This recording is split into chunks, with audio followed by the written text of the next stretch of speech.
तमाम देखने वाली आंखें और सुनने वाले कानों को अब्दुल जब्बार साकी की तरफ से अस्सलाम वालेकुम। बिस्मिल्लाहिर्रहमानिर्रहीम। ਅੱਜ ਦੀ ਇਸ ਵੀਡੀਓ ਦੇ ਵਿੱਚ ਅਸੀਂ ਤੁਹਾਡੇ ਨਾਲ ਸ਼ੇਅਰ ਕਰਾਂਗੇ ਕਿ 28 ਤਰੀਕ ਨੂੰ ਐਤਵਾਰ ਵਾਲੇ ਦਿਨ ਕਿਹੜੇ-ਕਿਹੜੇ ਸ਼ਹਿਰ ਦੇ ਵਿੱਚ ਰੈਲੀਆਂ ਕੱਢੀਆਂ ਗਈਆਂ ਨੇ ਔਰ ਉਹਨਾਂ ਦੀ ਤਦਾਦ ਕੀ ਸੀ ਤੇ ਉੱਥੇ ਪੁਲਿਸ ਦਾ ਲਾਹੇ ਅਮਲ ਕੀ ਸੀ।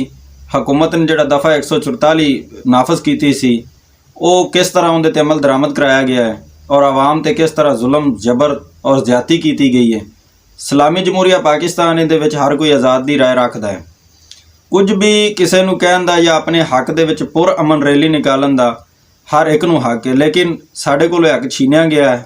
जे पाकिस्तान मुस्लिम लीग नून का जलसा होवे ते बंदे 144 तुसीं लिजा सकदे जे, पुलिस वाले आप डाले भर भर के नाल उन्हां नूं पानी पिला सकदे ने, उत्थे टेंट लवा सकदे ने, उत्थे तमाम तर सहूलतां दे सकदे ने।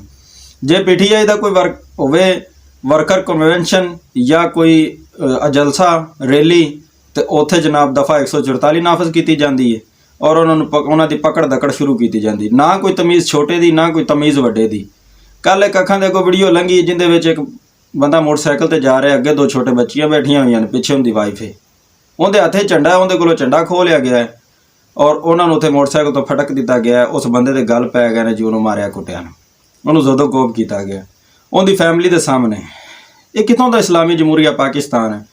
इनू तुसी की बना दिता है? इस मुल्क नू तबाह बर्बाद करना चाहते जे तुसी? ये सब साजिशां ने और ये बरूने ममालक दियां साजिशां ने, पाकिस्तान नू तोड़न दियां साजिशां ने।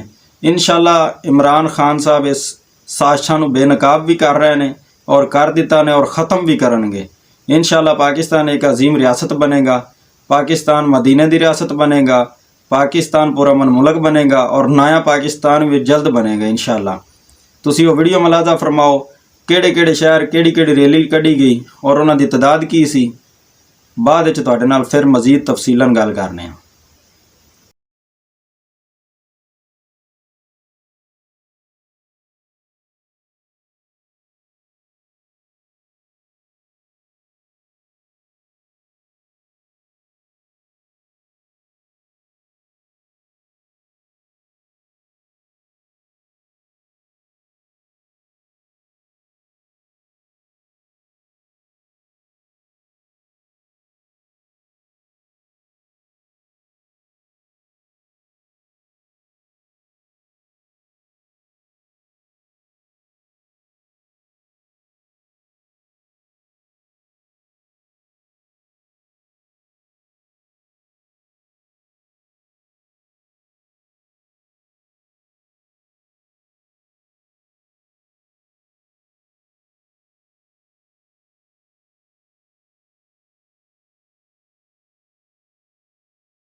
जी तुसी वीडियो मलाजा फरमाई, असी उम्मीद करने तुहानूं इस तरह की वीडियो अच्छी लगी होवेगी।